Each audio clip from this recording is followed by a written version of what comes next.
Good morning to our esteemed speakers and audience in India and late evening in US. My name is Shiv Prasad Kenneth. I am the director of the Nehru Science Center in Mumbai. Nehru Science Center is one of the largest science centers in India. We work under an organization called as the National Council of Science Museum, which functions under the Ministry of Culture, Government of India. The National Council of Science Museum operates about 25 science centers across the country. And we also develop on turnkey basis science centers and museums. The National Museum of Indian Cinema, which is there in Mumbai, is one of the centers which is developed by the National Council of Science Museums. On behalf of the Nehru Science Center and the National Council of Science Museum and the Ministry of Culture, Government of India, it gives me immense pleasure to welcome all our esteemed speakers, distinguished audience, and all others who have joined us today. Today's event, I'm at the outset, I would like to express my apologies because of the small delay that has happened, primarily due to some technical issues. I think perhaps the Murphy's Law has set into this and there were some issues. I'm so very sorry for the delay. Today's event will be primarily divided into three parts. The first, of course, is the introductory thing. We are also having a problem for Dr. Ramadorai to join us. If he's joining us, then he'll be giving you a prelude and introduction, which will be followed by Mr. Matthew Bailey's talk on the artificial intelligence, the new guru, which again will be followed and ended by the panel discussion. We have again Matthew Bailey, the author and the key speaker for this event. The last part of the event will be a panel discussion. We have with us for the panel discussion Ms. Kathleen Walcott. She is Mr. Kathleen Walcott, the CTO of the Ambient Science Intel Corporation US. Mr. Abhishek Singh, President and CEO, National E-Governance Digital India Corporation, a division of the Ministry of Information and Broadcast, Ministry of Electronics and IT. Mr. Deepak Deshpande, Senior Vice President, NTT India. Professor Pushpak Bhattacharya, Senior Professor IIT Bombay. Professor Toshi Sharma, Associate Professor NIFT Patna. Ms. Anna Roy, I'm not sure. She's advisor of the Niti Aayog. And the panel discussion will be moderated by Mr. Amit Sarkar, who is the founder Intelligent Cloud Silicon Valley in US. From the very dim millennium of prehistory, to the present times, there's one thing which separates us, the human species, from the rest of the species. It is the human intellect, or what we call as intelligence. It is this evolutionary nature's gift that has led to the unprecedented growth in science, technology, and innovation, the benefits of which we are all harvesting. Armed with this human intelligence, we are now in an era where mankind has been able to create artificial intelligence. So this is where we land into the picture. Is this artificial intelligence going to be the new guru in the modern days? And there are some ethical, legal, and social issues which come in with the artificial intelligence. That's the reason why we are using that term, is the artificial intelligence the new guru? Talking about the artificial intelligence, how we at the Nehru Science Center have come into the picture is that we have about 2 years back, we curated an exhibition which is titled Machine to Think. Because of the human intellect and rapid exponential growth in information and technology, we have been able to create artificial intelligence which can make the machines to think. But there are lots of issues which will come with this, and which is this IT and such other intelligence, which is going to be both beneficial and is going to immensely benefit human society. So a way forward in that is to have this kind of a panel discussion, a series of panel discussion, so that the youngsters who are primarily our clients and audience, the school and college going students, who will understand this subject, and maybe some of them will go on to take a career in this subject. Speaking about the career, unfortunately, we have not been able to have Ramadorai ji join us because of some unfortunate technical issues. And he's been one of the gurus who has built the foundation for the IT in India. TCS, for example, is one of the global leaders in information technology. Speaking about leadership, we Indians are very fond of cinema. there's a beautiful cinema, produced by Raj Kapoor, which was titled Satyam Shivam Sundaram. Now we have these three Satyam Shivam Sundarams, who are actually the technological leadership gurus in IT. Satyam, is Satya Nadella, who is heading the Microsoft, and you have Shiv Nadar, who is the founder of the HCL technology, and then we have Sundar Pichai, who is the Google chief. So with these few words, let's hope that there will be more such leadership coming out of India with this new artificial intelligence. Unfortunately, we are not in a position to have Ramadorai with us, for which, on behalf of all of you and our esteemed audience, I would like to beg apologies for Ramadorai ji for the reason why he was not able to join in. Because we are not going to have this prelude and introductory remark by Ramadorai ji because of the technical issues. I would now request the key speaker, Mr. Matthew Bailey, to begin his talk on the subject is artificial intelligence, the new guru. I hand it over to you. Before I hand over to you, I would request my colleague, Ubesh Kumar, to formally introduce the speaker to our audience. Thank you. Yeah. Okay, thank you, sir. It's a privilege. In fact, we are already there, so I have been asked to cut short as possible. Let me introduce briefly. In fact, it's an honor for me to introduce a great distinguished personality, Mr. Matthew James Bailey, who is an internationally recognized man in the Internet of Things, innovation, smart cities, and artificial intelligence. His extraordinary leadership is widely acknowledged throughout government and private sector.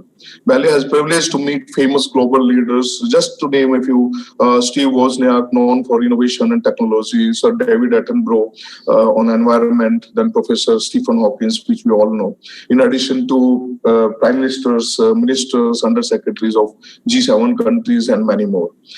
He has been classified by the US government as a person of extraordinary ability for his global and influential work in the Internet of Things and innovation.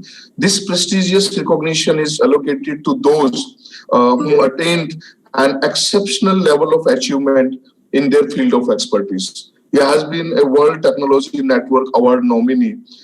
Previous winners for this have been they are included visionaries such as Elon Musk, Sir Tim Berners-Lee, and former Vice President of US, Mr. Al Gore. Bailey's vision for society, guiding innovation and technologies that advance humanity and its future, which he terms World 3.0, particularly based on this lecture today we have organized. He has inspired many people, worked with Fortune 500 companies in computing and telecom. With a passion for education, he has guided international educational organizations and has been a guest lecturer at Cambridge University. In 2016, he wrote a very special white paper on how to build smart cities mindfully, setting the standard for smart cities around the world. In fact, India is also aspiring for that smart city concept. Matthew is co-chair of National Artificial Intelligence Smart City Supercomputing Cluster, Global Ambassador for Artificial Intelligence Innovation, and serves on board of artificial intelligence startup known as Smarter.ai. He is known as an energetic and inspiring communicator. He regularly shares his ideas in radio interviews through press, podcast, and online media. Umesh, so with just brief. I'm just trying to see whether Dr. Ramadorai says that he will try and join on phone. Let me see if it's possible. Okay. Can you hear, Umesh? Yeah, we can hear. Yeah. Yes, we can hear. No, I'm just connecting him. Please kindly bear with me. But turn the speaker a little bit louder.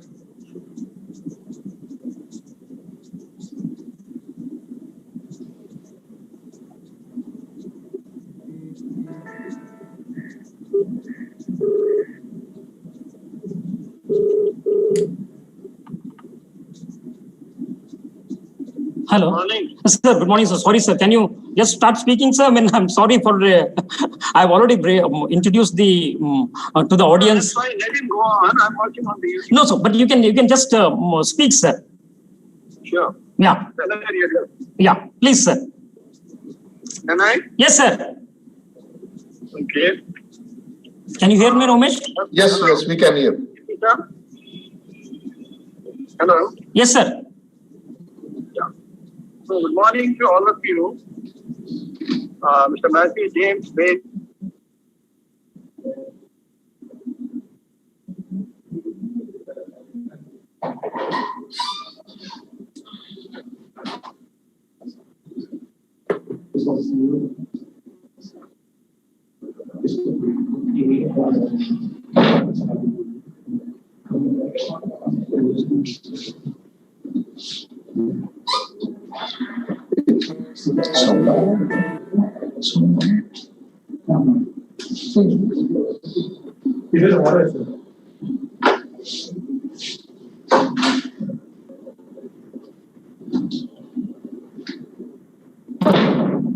Do you want me to start? I think we should continue. There is a technical glitch, where something happening. So let's move on. At least, we have to have time. So today we have to make some adjustment here, I guess.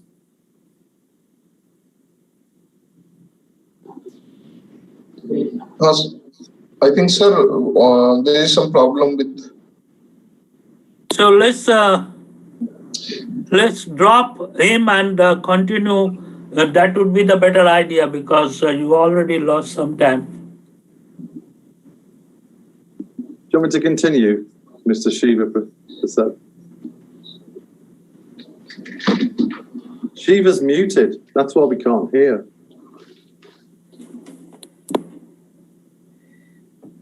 Let's see if I can unmute him.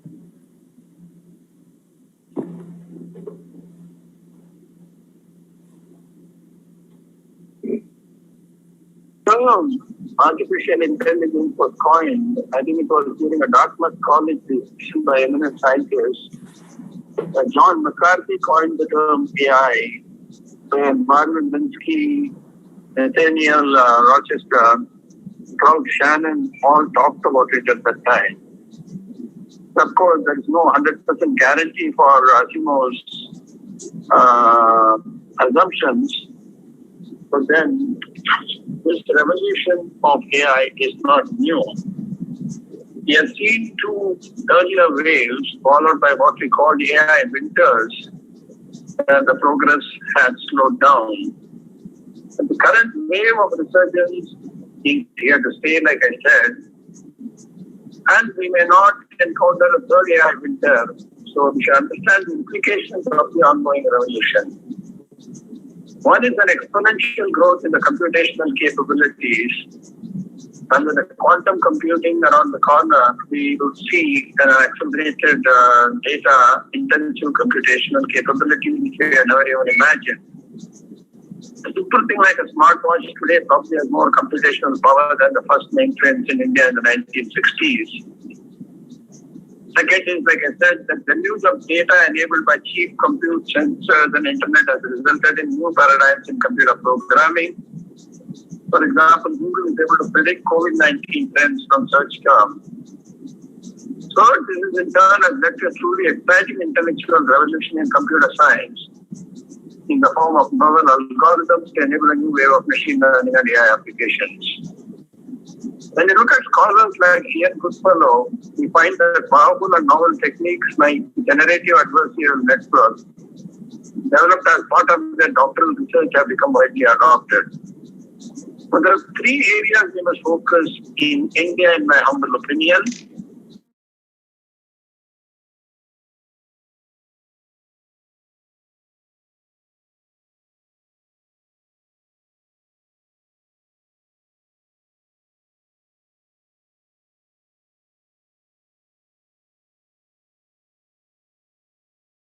Which are applying AI in Indian agriculture. They're all at a very early stage, but we must recognize and complement their ambitions. Like Climate company trying to improve weather prediction at a farm level and linking it to agricultural insurance as an example. The others who are trying to address the crop health by leveraging the enormous advances what is called as machine vision, which is one of the current drivers of AI itself. There are startups who are trying to classify products for the market. A few other points to mention here is that you have a digital self, right? Your digital self is a reflection in a digital world of all your different activities that you do during your day, either through your phone, through apps, or maybe through your computer, or certainly your guide and your supporter in life. And you can see this as Sapiens version 2, where humans have a digital buddy that's an artificial intelligence that's working with them for great life experiences. So there's other things we need to be mindful of as well, is that AI doesn't understand our cultures, whether they're national, religious, or community-based, or even our personal culture. And that means it can't make good decisions at a macro level or a personal level. It doesn't understand our belief system. The benefits of evolutionary AI is that because its DNA already has your ethics and belief systems, cultures and values integrated in it, then it will comply very easily. But this allows us, this AI data ethics model, this new Turing model, allows us to be able to create new governance, to be able to bring trust from the public, to get more data sets, to be able to program and train more ethical AI.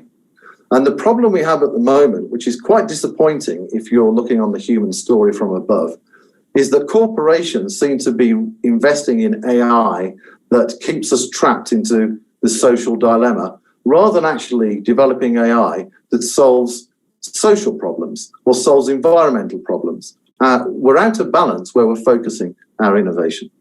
And you'll see here at the bottom, but the social media doesn't score very high on its ethicalness for AI. And a few other things just to mention here is that the book explains how to put Aristotle's Nicomachean ethical virtues into AI, into the base pairs, in order for you to have humanity in AI. And there's other things around evolutionary ethics framework that allow you as a nation to be able to develop your own framework, you as a region to develop your own framework, you as an innovator, developer, academia, or even student to be able to innovate this new intelligence. And so wrapping up very quickly, let's go back to the first slide.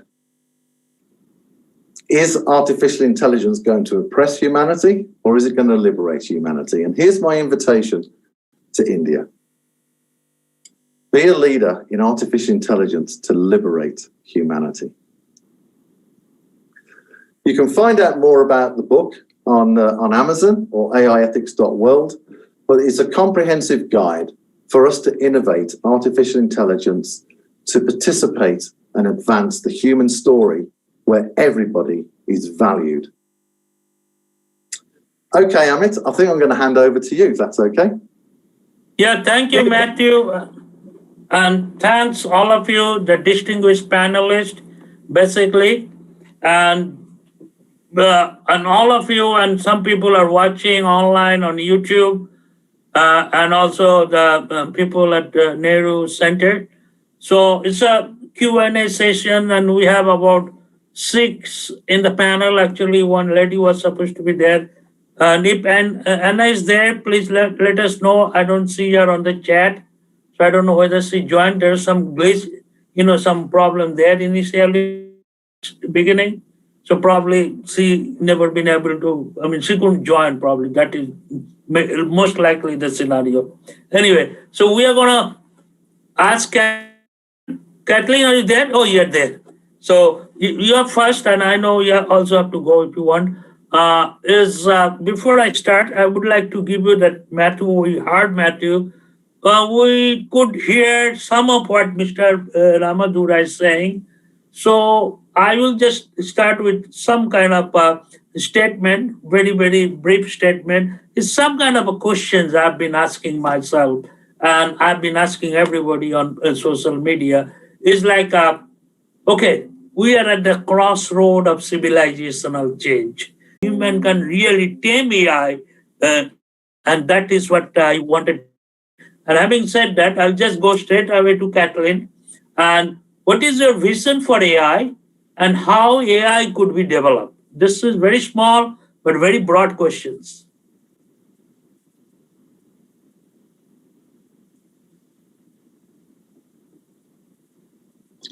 Yeah. Kathleen, you need to unmute yourself. Unmute. I thought I unmuted on my headset, but I guess I didn't. Thank you very much for. So as I was saying, no problem. I think I got 3 mutes, right? One on my laptop, one on my headset, and one on the app. So thank you for the introduction, and I think you're posing a very interesting question. When we are talking about the different types of AI, and we look at where AI today, where AI today is. Really, AI today is nothing more than a differential engine. It's making decisions based on a set of training algorithms that is giving it a predetermined set of answers. And it's making decisions really, really quickly, and it has the ability to continue to learn. And using, convolutional methods or other methods, you have the ability to enhance it. Where we really get beyond is, I think, the kind of the golden goal of AI, which is getting AI to actually have a gut feel. So when you're thinking about the millions and millions of years of evolution and all of the innate intelligence that human beings have, part of that intelligence is that gut feel, is the decision that we make based on a sixth sense or something that is innate to us, by which we correlate and we make a decision that is not necessarily data-driven. Now, when we are talking about, specifically about what Matthew has been talking about with ethical AI, one of the discussions that we've been having lately is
the goals.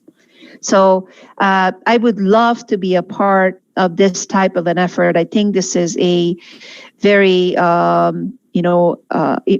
amazing goal. And I truly believe that this is something that has to happen in this society as we're evolving in both computing and AI systems. And we have to get control of this situation before the AI systems that we build do not necessarily represent the moral and ethical makeup of human beings. So, Amit, thank you so much for posing this question and putting the structure around that. I think this is a very interesting and delightful area of research. Okay, thank you, Kathleen. And the next question is Mr. Singh. Are you still there, sir? Can you hear us, Mr. Singh? Mr. Singh? I am here. Okay, so So turn your camera on so that everybody can see it. So it's about digital India, basically. What's your vision for the digital India? And what kind of, because India is a very complex country, and you are going to face a lot of problems and so many differences there in in terms of infrastructure and other. So there will be huge hurdles and you must be facing. And I'm not asking those regular questions, what are the hurdles facing? I'm going a little deeper into some philosophical question is related to what Matthew has been describing is how you are preparing to give AI the ancient Indian wisdom it needs.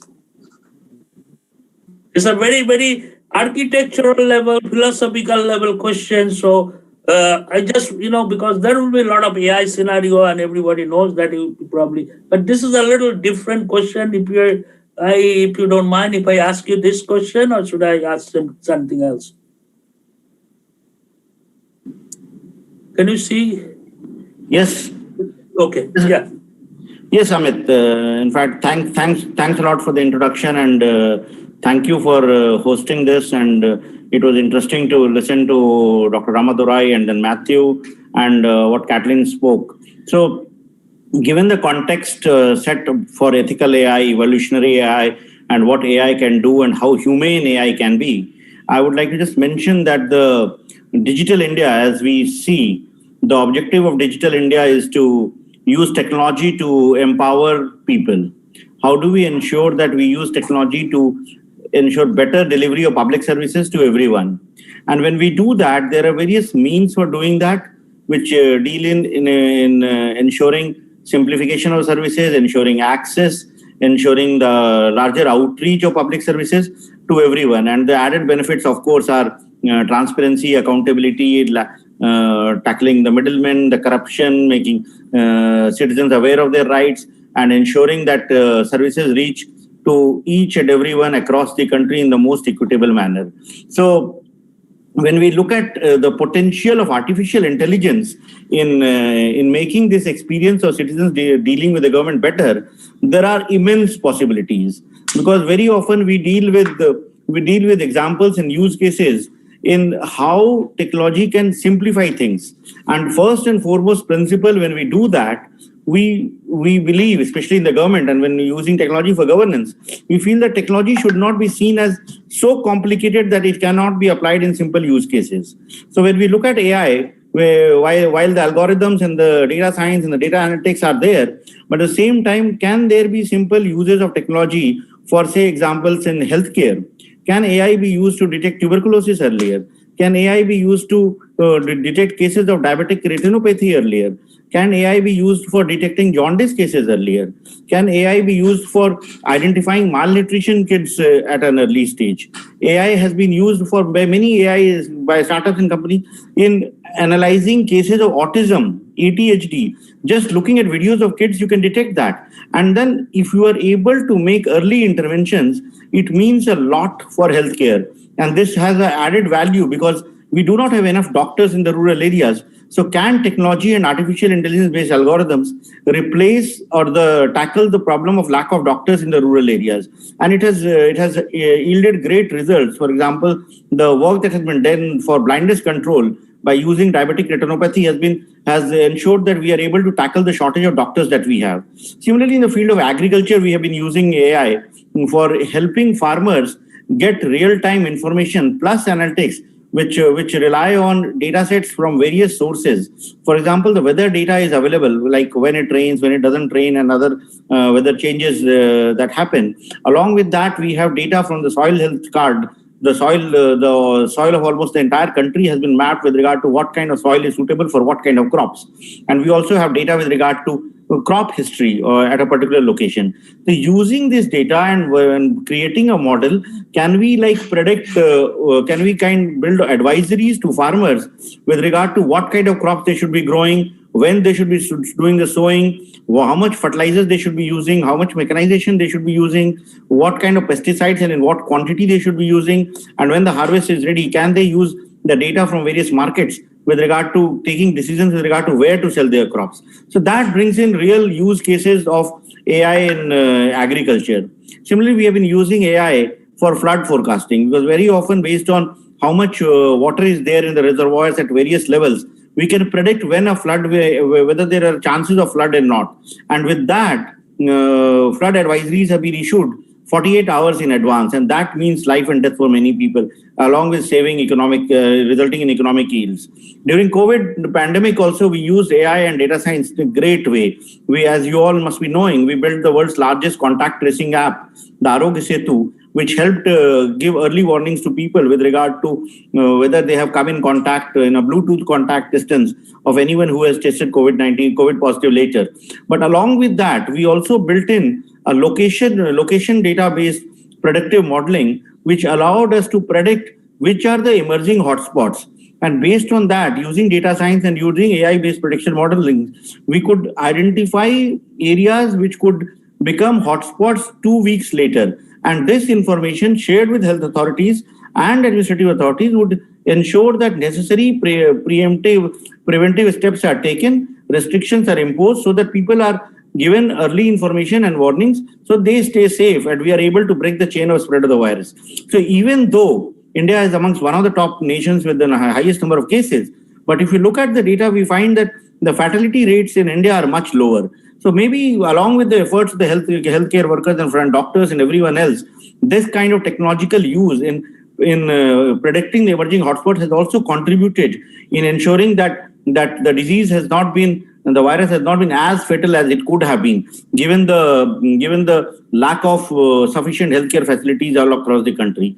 So these are certain examples in which AI has been used. And going ahead, the potential that I see for use of AI and use of technology in the days to come, like today, India has almost 620 million people who are connected to the internet and who are using internet-based products and services. But we have another almost 600 million plus people who are yet to get on the internet and who will be getting onto it in the days to come. So the potential for AI and tech-enabled services and products in India is huge, and the kind of data sets that we have, so kind of solutions that are developed in India at population scale will have implementation opportunities all across the country. So the philosophy of India's AI strategy has been AI for all. The objective has been to build India as the AI garage for the world, build solutions for healthcare, agriculture, education, skilling, natural language processing, and ensure that those solutions which work in India will be scaled up to be able to be deployed anywhere else in the world. So we recently held the RAISE Summit, the Responsible AI for Social Empowerment. And the mantra for AI in India has been responsible AI, ethical AI, in how we can use artificial intelligence and technologies for improving humanity, keeping the human element at the center of the entire strategy, and trying to see how AI can be used to make real change and real improvement at the grassroots level. So this philosophy and the solutions that were being developed thereon will have great replication opportunities world over. And we hope, and as was outlined, and Matthew also mentioned about the statements Prime Minister made at the RAISE Summit, in which he said that India will be the back office for AI-based solutions for the world. Solutions that we develop will be available for anyone else to adopt and implement. And we would look forward to using AI in the ethical way, AI in a responsible way, so that it leads to social empowerment, transformation, and inclusion. So this is all that I would want to say at this moment. And if there are any questions, I'll be willing to take. Right. Thank you, Mr. Singh. So it's such a elaborate, description on what is going on. And I'm very excited the way Indians handle the COVID situation using AI. And actually, that's some kind of my subject area, because I am trying to develop some product using, deep learning, convolutional neural network, those kind of a tool, mathematical model to find the cure for some diseases like cancer and diabetic and all. So a lot of things, collaboration from US, probably I'm anticipating in the coming future. Having said that, let me move to Deepak. I'm just going by the, the number or by the way it has been organized on their flyer, Nehru Center. So it's not like I'm just going just directly like that. So as per the number they have organized. So next is Deepak. And Deepak is a good friend of mine who've been, colleague more than 20 years ago. And he's basically, he has done the technical side and also the more of a HR side. And he senior vice president of NTT. So they're in the forefront of all those AI revolution. So Deepak, as I said, you find that it's a new. everything is changing in terms of business. Google says every company needs to be a data company, others it will die within 5 years. So in that new, how you are gearing towards new entity as a corporation as a whole, NetMagic as your Indian subsidiary with a lot of focus on cloud computing, and that's what one of the area, to some extent I have little experience on that. So how this infinite computing, infinite storage, which basically you are trying to market, and AI on top of it, how you're going to handle the whole situation, gears to this new, if you can explain. And also because you are a HR person, how to suggest to all the HR manager all over the world, small, large, medium, whatever the size of the company, government is, the new skills required, the new skill set required, there will be immense shortage on that. So how those skill upgradation as a company, corporate, you guys are really not proper question, but I know you are very good at answering that. So we are just waiting for your answer. Deepak, unmute yourself. Thank you, Amit, for those good words. Maybe you are too generous to me, so that I'll take it. That is definitely a compliment and a lot of appreciation. Let me also acknowledge and compliment my co-panelists. Matthew beautifully explained the landscape of how AI is going to transform our world. And his book is, I think, once you get into it, it will be very difficult to leave the book. The problem is it is about 400 pages. Nevertheless, I think I really appreciate the humongous effort and research that has gone into narrating, covering every aspect of how to prepare the world for AI.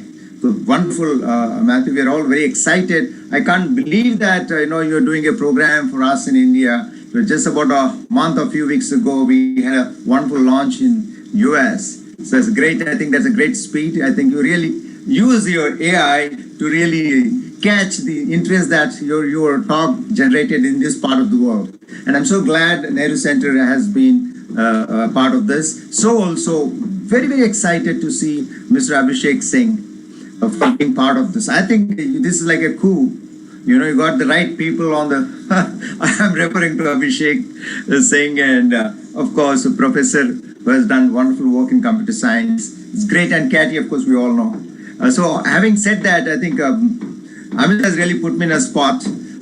He has straight away taken me to one end of the, how are you going to use AI in, the enterprises and businesses? You're part of entity organization, so definitely I think today I'm more here as, although I am very proud and happy to be here as a HR person from entity. But having said, I have heard in several conferences and seminars how AI is being used, or people have started already using these tools in every service they are delivering.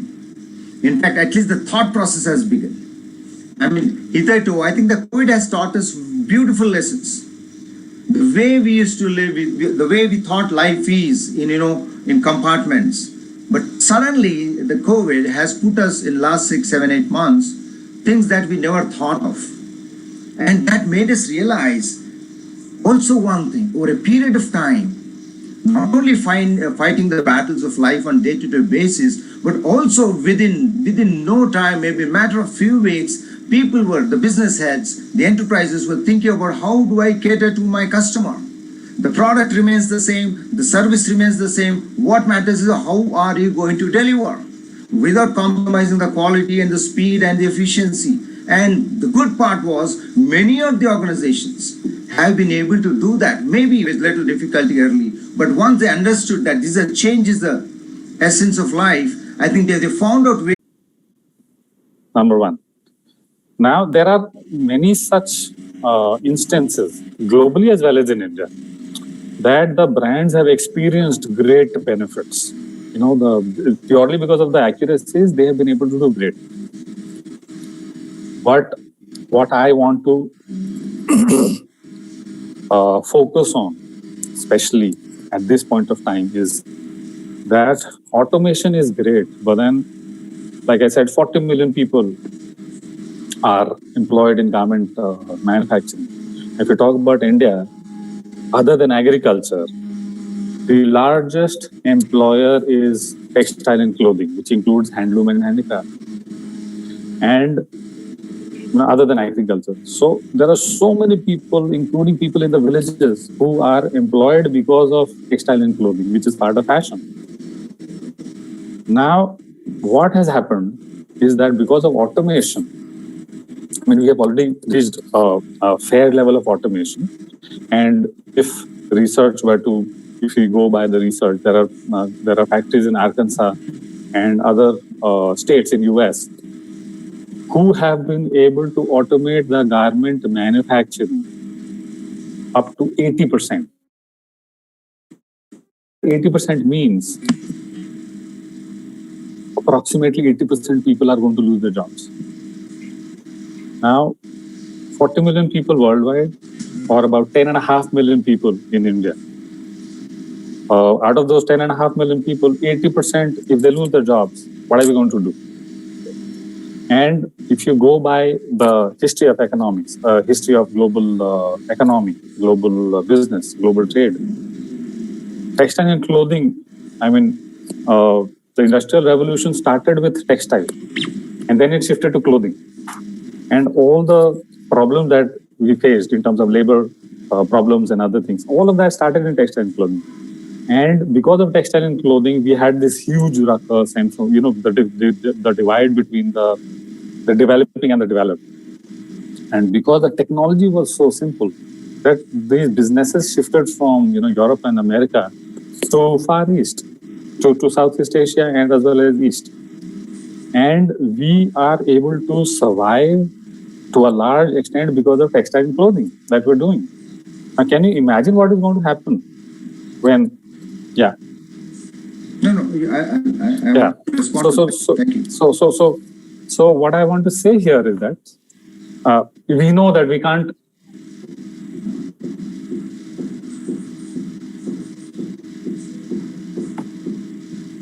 and at the end of the day, AI is only improving to improve our efficiency. But what I want.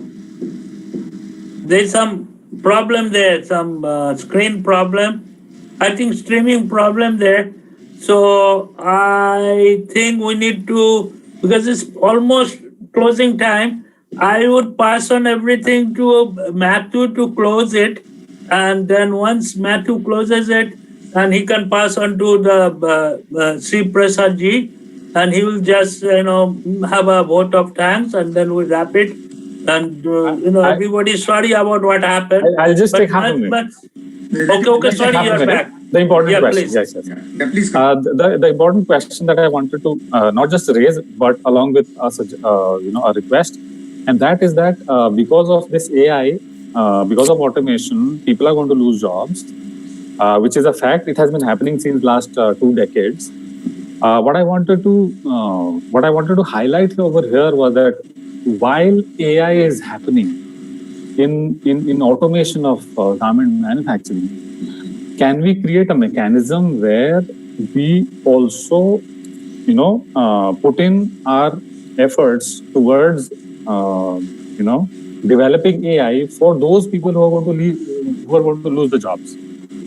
So, if we can have that mechanism, yes. If we just let AI happen, and we don't bother about the repercussions or the way some people are going to get affected, that will be let's say narrow way of looking at things. So if you can see that automation is going to happen and people are going to lose jobs, then there should be a fair amount of efforts, time, energy by the government and the corporations and academia on these possible adversities that are going to crop up. So that was something which I wanted to. Amit, I would like to respond to this. This is very important. Thank you. Okay, so Deepak wants to say something. Deepak, say whatever you want to say. Continue, please. It's an open forum, and then we'll pass on the concluding remark to Matthew, and then we'll have a vote of time. It's all yours, Deepak. You go ahead. Thank you, Tony, for very, very passionately expressing your concerns about, what havoc AI could create. But let me tell you, human beings have the survival instinct. Every life has a survival instinct. Today we are alive thousands of years, thousands of different lives. They have overcome all the challenges life had to offer them. Having said that, back in our yard, backyard, you just a decade ago, if you see, Y2K happened, right? India was looked at what was cost arbitrage and things like that. Because of that, India also boomed. But then came a time, hey, you got to raise your bar. You got to deliver a higher value chain of services. You need to develop your competency and skill level. And now the kind of jobs that are coming to India, I'm talking about, back in Asia, right? They're different from what they used to be earlier. Purely we are like bodies, right?